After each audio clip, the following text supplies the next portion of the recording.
خۆش هاتنەوە بۆ چاوی واشنتۆن. سەرۆک دانەڵد ترامپ یاداشتی ڕێککەوتنامەیەکی بۆ داماڵینی چەکی ناوچی لە نیمچە دۆرگەی کۆریادا لەگەڵ سەرۆکی کۆریای باکووردا مۆر کرد. بەڵام ئێستاشی لەگەڵدا بێت گومانەکان زۆرن لەسەر ئەوەی ئایا ڕێککەوتنیی ئاشتیانە لەگەڵ دیکتاتۆرێکدا ئەنجامی دەبێت؟ ئەگەر کیم تەوقە لەگەڵ ترامپدا دەکات و سەرۆک ترامپ ستایشێکی زۆری دەکات و دواتر بیەوێت سەرۆک ترامپ هەڵبەخەڵەتێنێت سیر کەچی بەسەر کەنەدادا هات شتی خراپ ڕوودەدات. خراپترین شتێک بەرامبەر سەرۆک ترامپ بیکەیت ئەگەر سەرۆکی وڵاتێکی بیانیش بیت ئەوەیە هەڵی بەخەڵەتێنی. جا ئەگەر لە ئاندەدا کوریای باکوور فێڵ و شت بکات یان پەیمانەکانی داونی جێبەجیان نەکات ئەوە دەشێت بەرەو شەڕ بڕۆین. لە ڕوانگەی سەرۆک ترامپەوە هەموو سەرۆکایەتەکەی خۆی لەسەر ئەمە داناوە. بەڵام بۆ دیموکراتەکان پرۆسەکە هەر ئەوەندە نییە سەرۆک ترامپ ئەو یاداشتی ڕێککەوتنەی مۆر کردووە، بەڵکو داوای زانیاری زیاتر دەکرێت لەسەر هەموو ئەگەر و نەگەرەکان بۆ بڕیارێکی کۆنگرێس.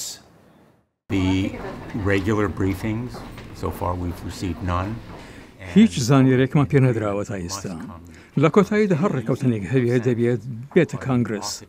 هەر سوکردنێکی سزاکان دەبێت نەبێتە بژارەیەک لە ئێستادا، چونکە ئەو سزایانە کۆریای باکووریان هێنایە سەر مێزی دانوستاندن. لادانی هەر سزایەکیش پێوەستی بە ڕۆژنامەندەی کانگرسە.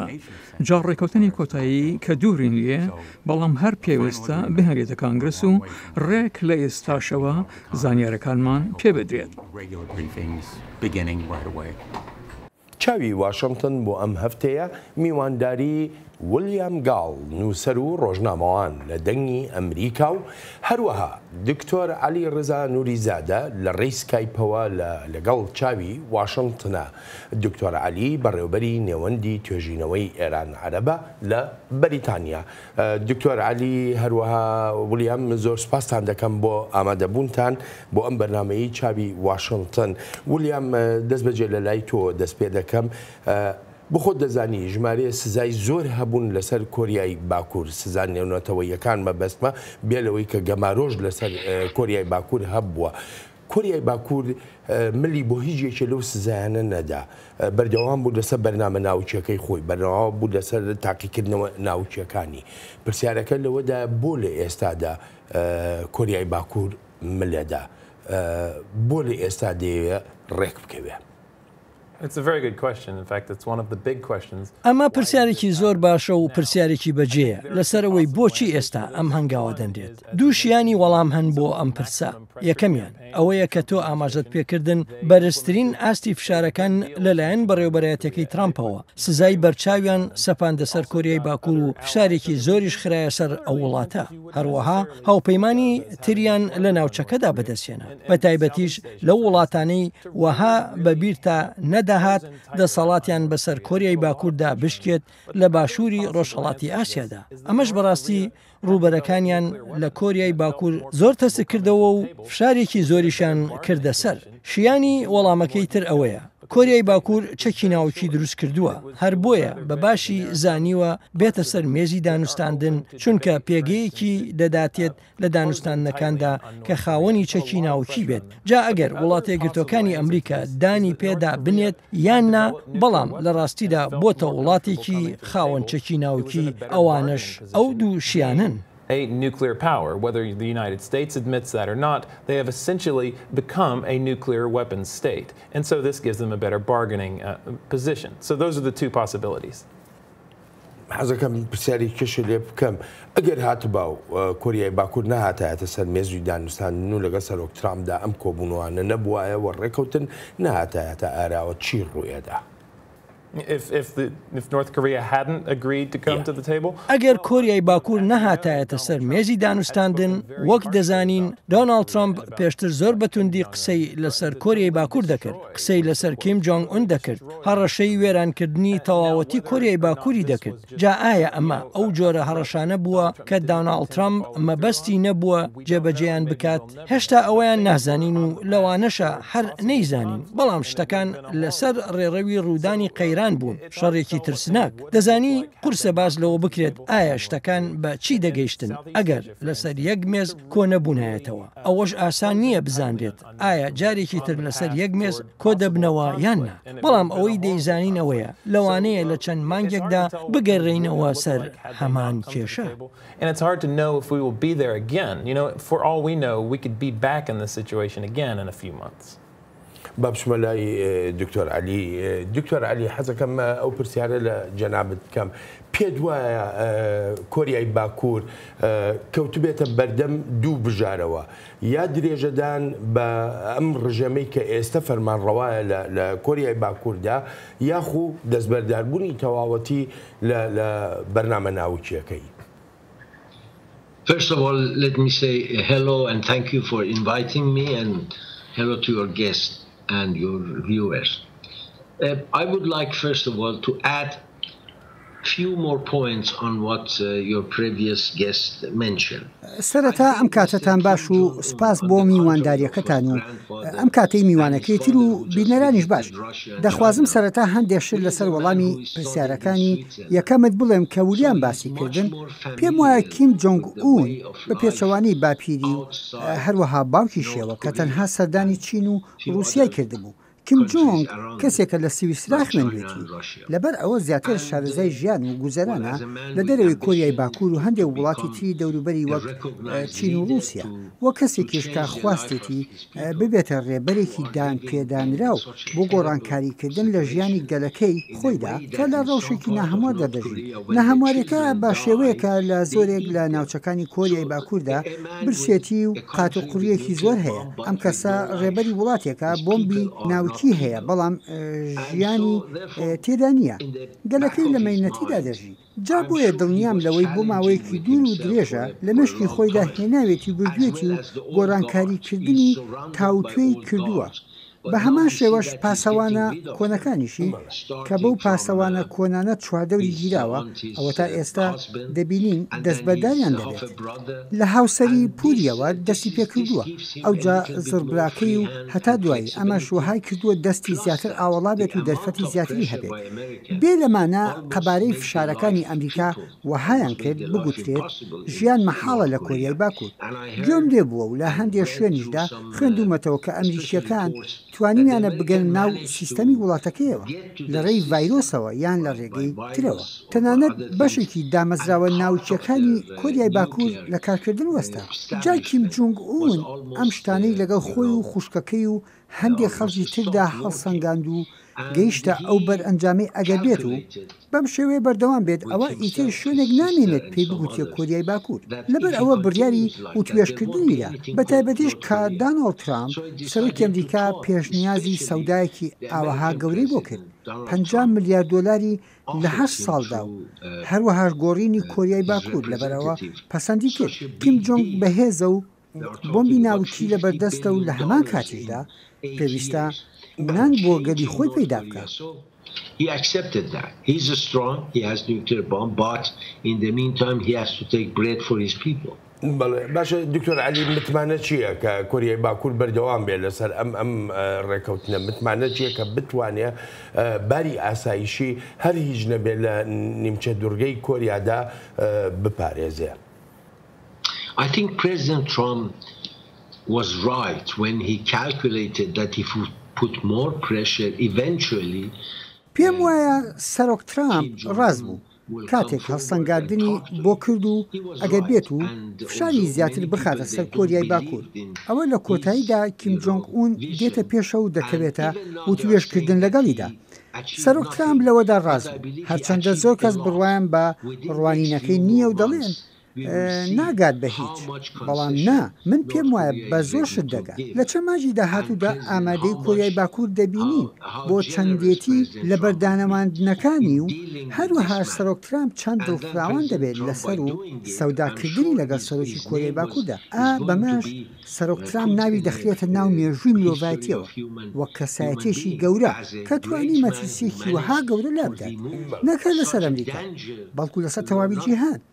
لەسەر چین، لەسەر ژاپۆن، لەسەر مالیزیا، لەسەر هەموو وڵاتانی باشووری ڕۆژهەڵاتی ئاسیا. هەر بۆیە پێم وایە ئەم ڕێککەوتنە کاری خۆی دەکات. بڕوان بەم ڕێککەوتنە هەیە و هیچ گومانێکیشم نییە لە چەند مانگی داهاتوودا گۆڕانکاریەکی زۆر دەبینین لە هەڵوێستی کۆریای باکووردا و هەر بۆیەشە ئێرانیەکان زۆر نیگەران و زۆریش ترساون لەوەی کۆریای باکوور هەموو تۆمارەکان بداتە دەست سەرۆک ترامپ و ئیدی وەڵامی ئێرانیەکان چی دەبێت و چۆن دەتوانن ڕەوایی بدەن بە چەندان ساڵی هاوکاریکردن لەگەڵ کۆریای باکووردا بۆ دروستکردی بۆمبی ناوکی. جا بێگومان ئەمەش هەواڵێکی ناخۆشە بۆ ئێرانیەکان و هەواڵێکی دڵخۆشکەریشە بۆ تەواوی جیهان. Therefore, it's bad news for the Iranian, but it's good news for the rest of the world. ولیام چەند هاوڕای لەگەڵ ئەو جۆرە لێدوانانەی دکتۆر عەلیە بە تایبەتی لەسەر نیگەرانیەکانی کۆماری ئیسلامی ئێران بۆچی ئەم ڕێککەوتنە شتێکی خراپە بۆ ئێرانیەکان؟ پێم وایە ئەوە شتێکی سەرنجڕاکێش بوو. هەر بە ماوەیەکی کەم پاش بڵاوبوونەوەی هەواڵی مۆرکردنی ڕاگەاندنەکەی ئەمریکا و کۆریای باکوور، ئێران ڕاگەاندنێکی بڵاو کردەوە و تێیدا دەڵێت کۆریای باکوور ئاگاداری خۆت بە. دۆناڵد ترامپ تا دەگاتە ئەمریکا لەوانەیە دەستبەرداری ئەو سەودایە ببێت. پێم وانییە لەوەدا ڕاست بن و دەیانەوێت بیکەنە نوکتەیەک بەسەر ئەمریکاوە بەهۆی کشانەوە لە ڕێککەوتنە ناوچەکەی ئێرانەوە. وەک بنچینەیەک هاوڕام لەسەر ئەوەی دکتۆر عەلی باسی کرد و چونکە نازانین بەچی دەگات و لە مانگی داهاتوودا دەردەکەوێت. بەڵام ئەوەی دڵنیایی لەسەر هەیە ئەوەیە ئاستی ئاڵۆزیەکان دابەزیوە. چیدی باز لە شەڕی دژی کۆریای باکوور ناکەین. کۆریای باکووریش چیدی باز لە شەڕی دژی ئێمە ناکات. بەڵام ئەنجامە بەرجەستەکانی ئەم یاداشتی ڕێککەوتنە زۆر سنووردارتر دەبێت وەک لەوەی سەرۆک ترامپ باسی کرد. We're no longer talking about going to war with North Korea, and North Korea is no longer talking about going to war with us. But the tangible results of this are, I think, more limited than what President Trump has suggested in some of his statements. پێت وایە کۆنگرێس پشتیوانی لە سەرۆک ترامپکە بۆ ئەم ڕێککەوتنەیەمە وەکو جۆمان لێبوو یەکێ لە سیناتۆرەکان ئاماژە بەوە دەکات کە پێویستە کۆنگرێس ئەم ڕێککەوتنە پەسەند بکات و مەرج و خاڵەکانی تیادا دابنێ. I think it's kind of hard to say how Congress will respond if they're given a choice of whether to approve this or not. As you've pointed out, پێم وایە قورسە بڵین ئایا کۆنگرس چ وەڵامێکی دەبێت ئەگەر بژارەیان بدرێتێ لەسەر ئەمە. وەک تۆ ئاماژت پێکرد کاردانەوەکان لە ناو کۆنگرسدا تێکەڵ بوو. پێم وایە خەڵک وردەکاری زیاتری دەوێت چونکە ڕاگەاندنەکە زۆر کورت بوو، ناڕوون بوو. هەندێک بەشی ئەو ڕاگەاندنە کراوە بوون بۆ قسە لەسەرکردن. بۆ نمونە دەڵێت کۆریای باکوور وڵاتە یەکگرتوەکانی ئەمریکا ڕێکەوتون لەسەر نەهێشتنی چەکی ناوکی لە نیمچە دوورگەی کۆریادا. بەڵام ئەوە ڕوون نییە ئایا هەردوو لە هاوڕان لەسەر مانای نەهێشتنی چەکی ناوکی وەک بارێکی باو کۆریای باکوور ئەو دەستەواژەیی بەکاردەهێنا تا ئەمریکا لە بەردانەواندنێکی زۆر بەرچاو بکات. ئێمەش نازانین لە بەرامبەر ئەوەدا داواکانی کۆریای باکوور چی دەبن. جا هەر بۆیە ئەندامانی کۆنگرس بەر لەوەی بڕیار بدەن پێویستیانە بزانن ڕاگەاندنەکان چین و زانیاری زیاتر هەبێت لەسەر ئەوەی ڕێکەوتنی لەسەر کراوە. A lot of congressmen and women make this decision. They will need to find out just how, what do these phrases mean? Can we get a little more specificity in what was agreed to? پاش بڵاوبوونەوەی زانیاریەکان لەسەر دەقی یاداشتی ڕێکەوتنەکە وەک دەگوترێت کەلێنی زۆری تیادایە و پێش دەچێت پەلە کرابێ لە داڕشتنی دەقەکەیدا. لە پەیوەندی بەو ڕاگەاندنە هاوبەشەی پێیگەیشتوون بە بێگومان پێشتر ڕاگەاندنی زۆر بەهێزتری هاوبەشمان هەبووە لەگەڵ کوریای باکووریەکاندا. ئەم ڕاگەاندنە هاوبەشە بەباشی نەنووسرا بوو، بەڕاستیش بەباشی بیری نەکرابووەوە، چونکە وەڵامی ئەو پرسیاری تێدا نییە سەبارەت بە چۆنیەتی بەرەو پێشچوونمان لە نیمچە دوورگەی کوریادا. پرسیاری تریش هەن وەک ئەوەی ئایا لەگەڵ چین، لەگەڵ کۆریای باشوور، لەگەڵ ژاپۆن چی دەکەین و ئایا هەموو کارەکان لەگەڵ کوریای باکووردا دەکەین؟ لەبەر ئەمانە دەبوایە بڕێک زیاتر بیر لە تەواوی پرۆسەکە بکرابایەتەوە. بەڵام ئەمەش بۆ مانایە نییە ئەو یاداشتی ڕێکەوتنە هیچی تیادا نەبوو بێت، بە تایبەتیش کاتێک لە ڕەهەندی بێمتمانەی زیاتر لە 60 ساڵی نێوان واشنتۆن و پیۆنگیانگ دەڕوانرێت. This is just a joint statement. We could have had more. ئەمە تەنها ڕاگەاندنێکی هاوبەشە دەتوانرا شتی زیاترمان بەدەست بهێنایە شتی وەکو پژڕاستکردنەوەی تەواوەتی بۆ پاشگەزبوونەوە لە چەک داماڵین و نەهێشتنی چەکی ناوەکی دەکرا هەندێک چۆنیایەتی تێدا بووایە بەڵام لە بیرمان نەچێت ئەمە یەکەمین جارە سەرۆکێکی ئەمریکا کە لە پۆستەکەیدایە لەگەڵ سەرۆکی کۆریای باکووردا کۆبێتەوە لە ساڵی 1950 ینی دەڵێم لە ناوەندی قەبارەیەکی بەرچاوی بێمتمانی و بێبڕوایی بە یەکتردا ولیام بە لێرەشدارە ئەو پرسیارە لە تۆ بکەم ئەمریکا هیچ بژارەیەکی کەی هەبوو یا با بڵین بە خێرایی ویستی ئەم ئەرکە تەواو بکە بگاتە گەر ڕێکەوتنیی بەراییش بێ ئیشەکە بکە بژارەی تری هەبوو بیکادیان نا That is a very difficult question to answer. I think most experts on Korea issues. پێنجەم ئەمە پرسیارێکی زۆر قورسە وەڵام بدرێتەوە پێم وایە زۆرێک لە پسپۆڕانی کاروباری کۆریای باکوور و تویانە تەنها ڕێگەیەک بشێت ئەم کێشەی پێ چارەسەر بکرێت ئەوەیە گوشار بکرێت بە ڕێکەوتن نا کۆبوونەوەیەکی لوتکەیی گەورە ناتوانێت ئەمە چارەسەر بکات ینی بە کۆبوونەوەیەک و بە ڕێکەوتنێک ئەمە ناکرێت بەڵکو دەبێت گوشار بکەین جا بینە سەر ئەوەی ئایا بژارەکانی ترچین دەزانی بۆ وڵاتە یەکگرتوەکانی ئەمریکا بەڕاستی شەڕێکێکە لە بژارەکان و دۆناڵد ترامپ لەم چەند مانگەی ڕابردوودا زۆری لەسەر ئەوە باس کردووە نازانم ئایا ڕشت بووە لەسەری یان نا بەڵام پێم وایە ویستۆتی بە ڕژدی وەربگیرێت ئێدی پێویستە چاوەڕان بین بزانین دەگەڕینەوە بۆ هەمان ئەو خاڵە یان نا And like I say, I guess we'll see whether we get back to that point. دکتۆر علی بەڕای تۆ وڵاتە یەکگرتوەکانی ئەمریکا ئەتوانێت هاوپەیمانەکانی خۆی لەو ناوچەیی جیهاندا لە پاش ئەم ڕێکەوتنە پشتگوێ بخە فەرامۆش بکە ئەتوانێت ئیشیان لەگەڵا بکات بە هەمان ئەو ئەندازەیی کە هێشتا ڕێکەوتن لەگەڵ کۆریای باکووردا نەبوو Well, I'm sure this is not going to be the only deal we are going to see.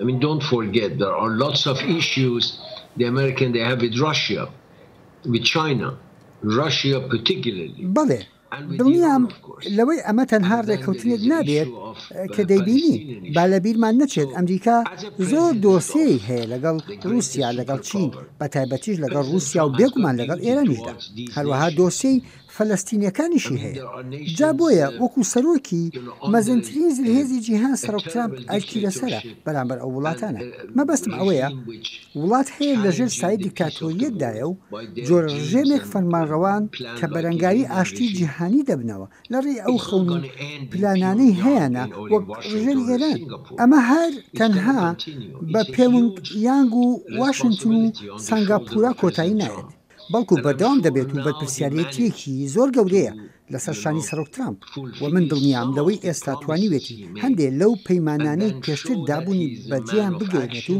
نیشانیدا کە پیاوی بڕیارەکانە لەو کەسانە نییە پەیمانێک بدات و دواتر خۆی لێ دوور بخاتەوە پێم وایە ئەمە دەستپێکە بۆ شتێکی باش کە لە جیهاندا ڕوو دەدات دوورخستنەوەمان لە ترسی سێهەم شەڕی جیهانی واتە ئاگری ئەو شەڕەی کەس ناتوانێت ڕای بگرێت هەر بۆیە ئەمە سەرەتایە و زیاتریش دەبینی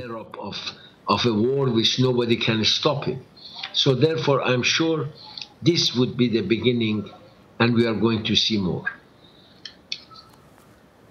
ولیام هەر لێرە لە ناو واشنتۆنە زۆر لایەن هەن یاخود زۆر کەسایەتی هەن ئاماژە بەوە دەکەن دەڵێن کۆریای باکوور براوەیە بەپێی ئەم ڕێکەوتنە کامیان بەڕای تۆ براون ئەمریکا یا کۆریای باکوور I would say it's too early to say whether the United States or North Korea has won.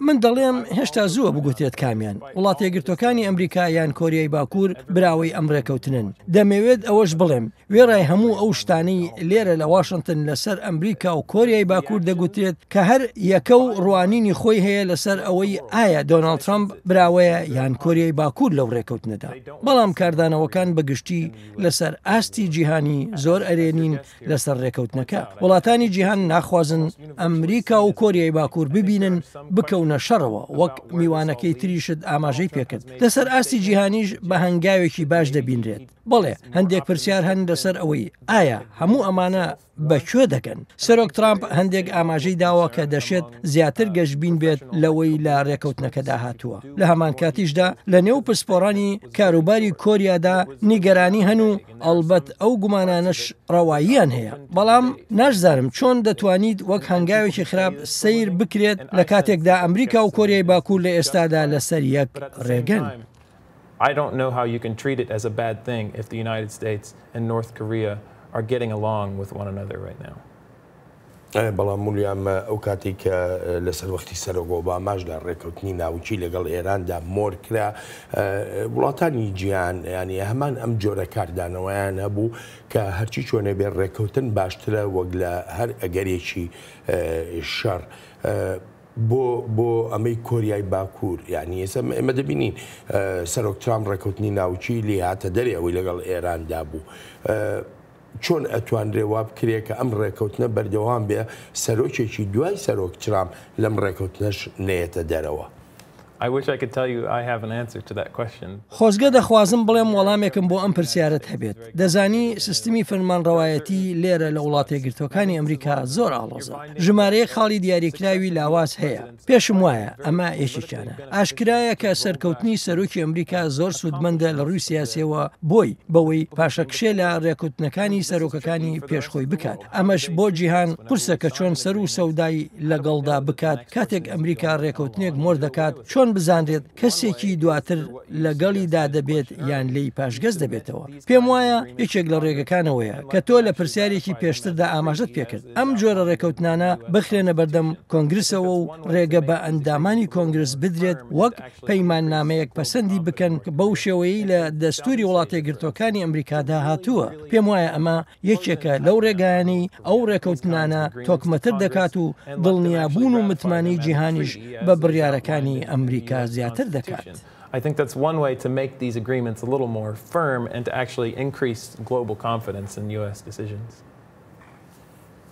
دکتۆر علی هەر هەمان پرسیاریش بۆ لای جەنابە. تۆ ئەتوانیش دڵنیاییە بدەیت لەوەی کە سەرۆکی داهاتووی ئەمریکا لەم ڕێکەوتنە ناوچێ لەگەڵ کۆریای باکووردا نەکشێتەوە وەکەوەی کە بینیمان داناڵد ترامپ لە ڕێکەوتنی ناوچی ئێران دەکشێتەوە.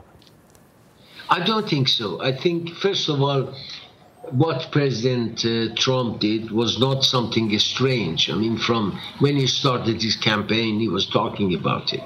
The people voted for him. نا پێم وانە لە پێش هەموو شتێکدا پێم وایە ئەوەی سەرۆک ترامپ کردی شتێکی نامۆ نەبوو چونکە هەر لە هەڵمەتەکانی هەڵبژاردننیەوە باسی دەکرد کاتێکیش خەڵک دەنجاندا پێی ئەوەیان لەبیر بووە کە لەو ڕێکەوتنە دەکشێتەوە. پرسی کۆریای باکوور جیاوازە. پێم وایە زۆرێک لە ئەندیشەکان هەست بە خۆشی و شانازیش دەکەن. هەر بۆیە پێم وانە سەرۆکی داهاتووی ئەمریکا دێڕێک بنووسێت و هێڵێکی ڕاست و چەپ بەسەر ئەم ڕێکەوتنە لەگە کۆریای باکووردا بێنێت. ناشتیوە ناشبێت و دڵنیاشم لەوەی پەسەندکردنی ئەو ڕێکەوتن لایەن کۆنگرێسەوە بەهێزترکردنێکی تری ئەم ڕێکەوتنەیە. ئەگەر کۆنگرێس پەسەندی بکات ئەوە یانی دەمێنێتەوە و هیچ سەرۆکێکیش بەرەنگاری کۆنگرێس نابێتەوە. لەوانەیە بیکەن. بەڵام بەڕاستی هیچ نمونەیەکمان نییە. هەر بۆیە ئەم ڕێکەوتنە بەردەوام دەبێت و ڕێگە خۆشتریش دەبێت بۆ ڕێکەوتنی زیاتر لەگەڵ ئەو وڵاتانی وە کۆریای باکوورن. This deal is going to remain and this deal is going to pave the way for more deals with countries, rogue countries like North Korea. باشە دکتۆر علی چ جیاوازیەکەی لە نێوان ڕژێمی کۆماری ئیسلامی ئێران و هەروەها ڕژێمی کۆریای باکووردا ئێمە ینی پێشتر لە سیاسەتی دەرەوەی وڵاتە یەکگرتوەکانی ئەمریکایە ینی باز لەوە کراوە هەر یەکێ لەم دوو وڵاتە بە وڵاتە بەدکارەکان ناسراون هەر یەکێ لەو دوو وڵاتە مەترسیەکی ئێجگار گەورە بوون بۆ سەر ئاسایشی جیهانی. Well, it's totally different. First of all, North Korea is not invading another country. North Korea doesn't send troops to Japan or to South Korea or to Mongolia, while the Islamic regime soldiers are now in Syria. بەڵێ دەزانی لە هەموو ڕیەکەوە جیاوازن لە پێش هەموو شتێکدا کۆریای باکوور وڵاتێکی تری داگیر نەکردووە. کۆریای باکوور هێزی سەربازی نانێرێت بۆ ژاپۆن یان بۆ کۆریای باشوور یان بۆ مەنگۆلیا لە کاتێکدا سەربازەکانی ڕژێمی کۆماری ئیسلامی لە سووریان لە لوبنانن لە عێراقن لە یەمەنن ئەگەر دەرفەتیشان هەبێت دەچنە ئەفریکاش. ئێران دارایی بۆ زیاتر لە 57 ڕێکخراوی تیرۆریستی دابین دەکات لە سەرانسەری جیهاندا، بەڵام کۆریای باکوور وهای نەکردووە. لەوانەیە هەندێک یارمەتیان دابێت یان بەشداریان هەبوو بێت لە بەرهەمهێنانی موشکی جۆری پۆدۆ یان نۆدۆ کە هاوشێوەی موشکی سەجیل و شەهابی ئیرانن. کۆریای باکوور لەوە زیاتر نەڕۆیشت. لەگەڵ ئەمانەشدا لە کۆریای باکوور کەسێکت هەیە ڕێبەرە و هەندێک کەسی تری لە دەورە کاتێک بڕیار دەدات ئەوان بڕیارەکان جێبەجێ دەکەن. بەڵام لە ئێران مەگەر هەرخوا بزانێت چەند ئیمامی نوێژی هەینید هەن لە هەر شارێکدا لە هەر هەرێمێکدا سەدان مەلا هەن و خاوەن بڕیارن. حکومەت لە بەردەمیاندا هیچ نییە. ئەوجا خامنەئیت هەیە، ڕۆحانی سەرۆکی ئێرانت هەیە، پاسدارانی شەڕشت هەیە، لەشکری ئێرانت هەیە، 11 دەستگای ئاسایشت هەن. لە کاتێکدا لە کۆریای باکوور یەک دانەت هەیە. ڕاستە دەستگایەکی زۆر بەهێزە، بەڵام هەر یەک دەستگایە. ئایدۆلۆژیەت لە کۆریای باکوور ئایدۆلۆژیەتێکی مەتریالیە و ئەو ئایدۆلۆژیەتەش بازر دابەشبوونی سامان دەکات. بەڵام لە ئێران ئایدۆلۆژیەکەت هەیە بەسراوەتەوە بە ئاسمانەوە و ناتوانیت بیگۆڕیت. بە هیچ شێوەیەک لە ئێراندا ناتوانێت لێکدانەوە بۆ ئیسلام بگۆڕێت. خامنەئی لەو بڕوایەدایە جێگری ئیمام مەهدی منتەزیرە. لەوانەیە کیم ئیلسونگ خۆی بە سێبەری ئیمامێک زانی بێت لە کاتی خۆیدا، بەڵام کوڕۆزاکەی وان نییە. هەر بۆیە ئاسانتر بووە سەودا لەگەڵ کۆریای باکووردا بکەیت وەک لە ئێران. So therefore it was easier to deal with North Korea than to deal with Iran.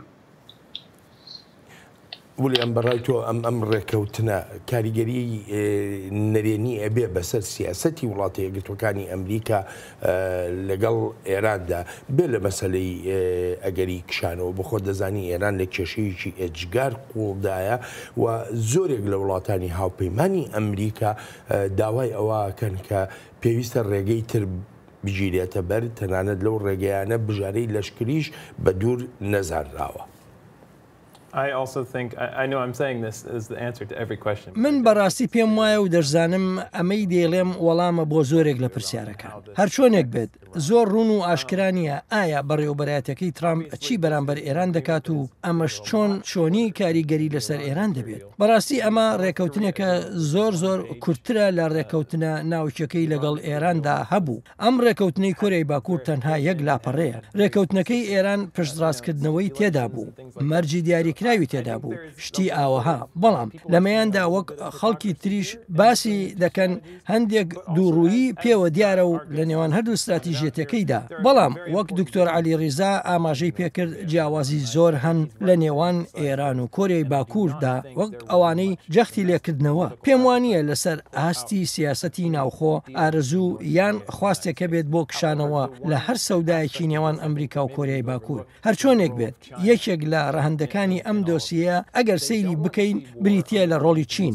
نایەوێت شەڕ لە نیمچە دوورگەی کۆریادا ببینێت چونکە ئەوە زۆر کاری تێدەکات. بەڵام ئەوەشیان ناوێت کۆریای باکوور و وڵاتە یەکگرتوەکانی ئەمریکا ببنە هاوپەیمانی یەکتری. نایەنەوێت هێزەکان زیاتر لە چین نزیک ببنەوە. جا ئەوەی چین چه وەڵامێکی دەبێت ئەمەش یەکێکە لە پرسە گرنگەکان. To become allies. They don't want troops to become any closer to China. So how will they respond to all this? That's another very important question. ئەمە بچمەتە وەرێکی تری ئەم سیاسەتە دەرەوەیانەی وڵاتە یەکگرتوەکانی ئەمریکا. ئەلبەتە هەر سەبارەت بەم ڕێککەوتنە داکۆچیکاران لە مافەکانی مرۆڤ گلەی خۆیان هەیە و ئاماژە بەوە دەکەن لە کاتێکدا پێشتر لە زۆرێک لە بۆنەکاندا گەورە کاربەدەستانی ئەمریکا وەک بەشێک لە پرەنسیپی سیاسەتی دەرەوەی ئەمریکا باسییان لە پێشەلکارەکانی مافەکانی مرۆڤ کردوێتەوە لە کۆریای باکوور.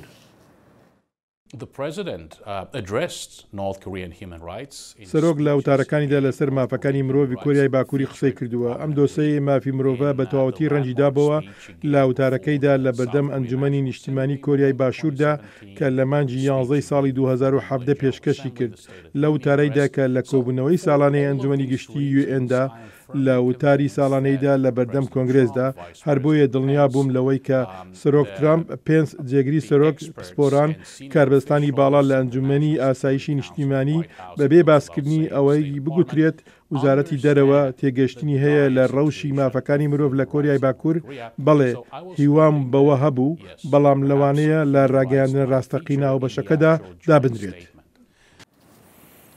پێشتر وڵێم زۆر شت لەسەر کۆریای باکوور دەگوترا و زۆر جەخت لە دۆسەی مافەکانی مرۆڤ دەکرایەوە بەڵام ئەوەی جێی سەرنج بوو ئەلەم ڕێککەوتنەدا شتێکی ئەوتۆ لەسەر مافی مرۆڤ باس نەکرا.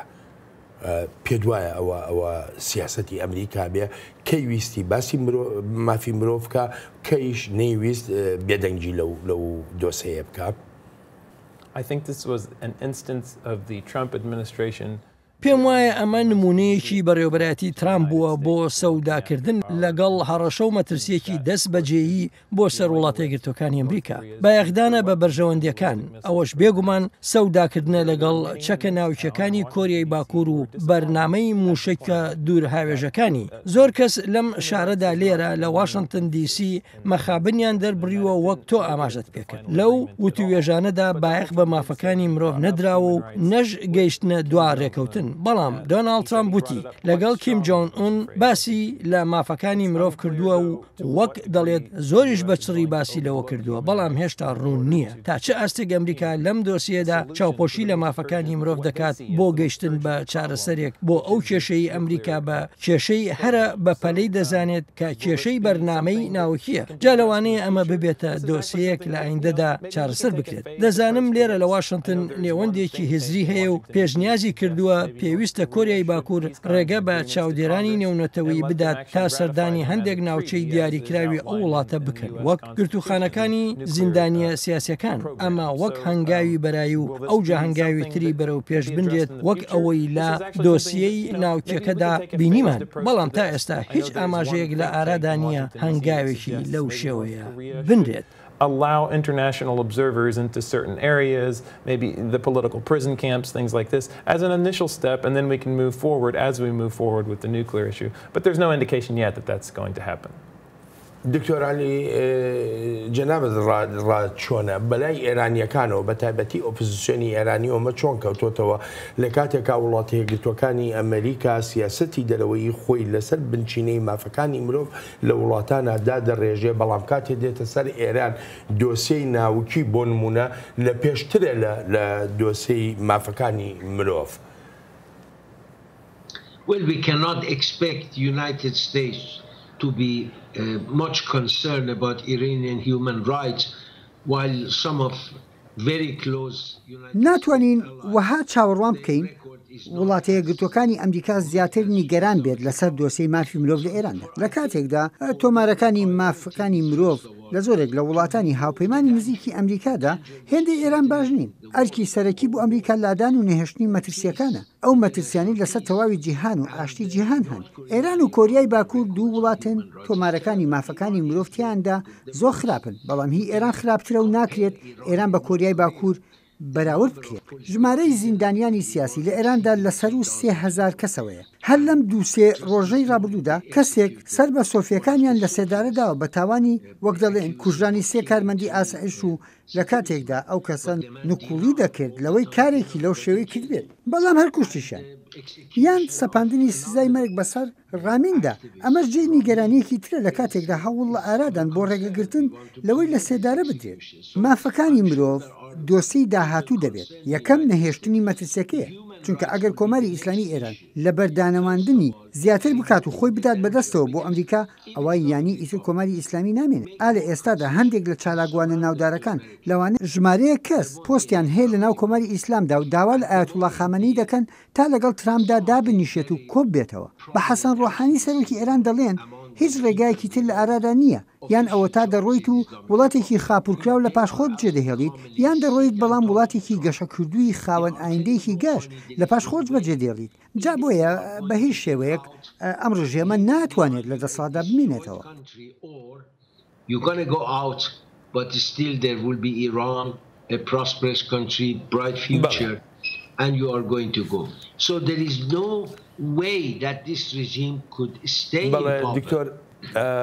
دکتۆر علی زۆر سپاست دەکەم ولیام بە هەمانچەوە بۆ تۆش سپاس و پێزانینم تا چاوێکی تری واشنتن ڕێز و خۆشەویستی بەڵێن ساڵح پەسەند بفەرموو.